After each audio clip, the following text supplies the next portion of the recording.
Со последните одлуки на владата, објавени во службен весник на 23 јуни 2020, од денес угостителските објекти ќе може да работат и во затворените внатрешни делови, со тоа што ќе продолжат да важат досегашните мерки за заштита на вработените и гостите.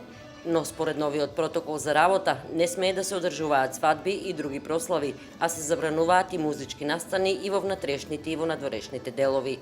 Оваа одлука предизвика револт ке музичарите и музичките работници, кои под слоганот «Музика сега» формираа иницијатива за враќање на музичките настани. Над 1400 музичари се дел од оваа иницијатива, кои бараат олеснување на рестриктивните мерки што се директно на нивна штета, бидејќи им се загрозува екзистенцијата со тоа што не можат слободно да работат и заработуваат.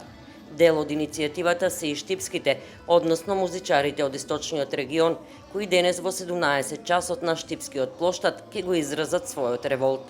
Јордан Тонев Зурла е еден од организаторите, кој истакна дека освен музичари на собирот ќе присуствуваат сите кои се дел од организацијата на една свадба.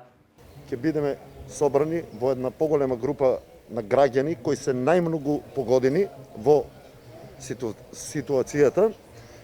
Тоа се поголем дел од, ќе бидат музичарите и цел тим за работа од сликари, фотографи, цвеќари. Тука тоа е една од најпогодените групи кои екзистираат само од зборам за нас како музичарите. Живееме од музика, ранеме семејства од музика. Што се однесува до нивните настапи во ресторани, Тонев како музичар разочаран и во тој аспект. И тоа не се однесува само за групите кои свират народна музика, туку и оние кои имаат настапи со забавна музика, рок или џез. Во секоја кафана или ресторант посебен дел каде што настапуваме. Што е повеќе келнерот од нас? Келнерот има контакт со секој гост. Ние имаме место каде што стоеме. Посебно место. Така да ќе побараме да може да ни ослободат, да дојдат до некоја мерка каде што ќе можеме и ние да екзистираме и да преживуваме.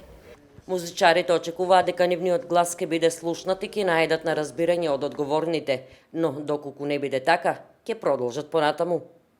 Да поразговараме на таа тема, да најдеме заеднички јазик, како би можеле ние да се справиме во оваа ситуација, така да оставаме малку и времето да покаже. Доколку не биде ништо од ова сето, продолжуваме натака, одеме директно пред владата. И тоа со инструменти сите таму. Музика мора да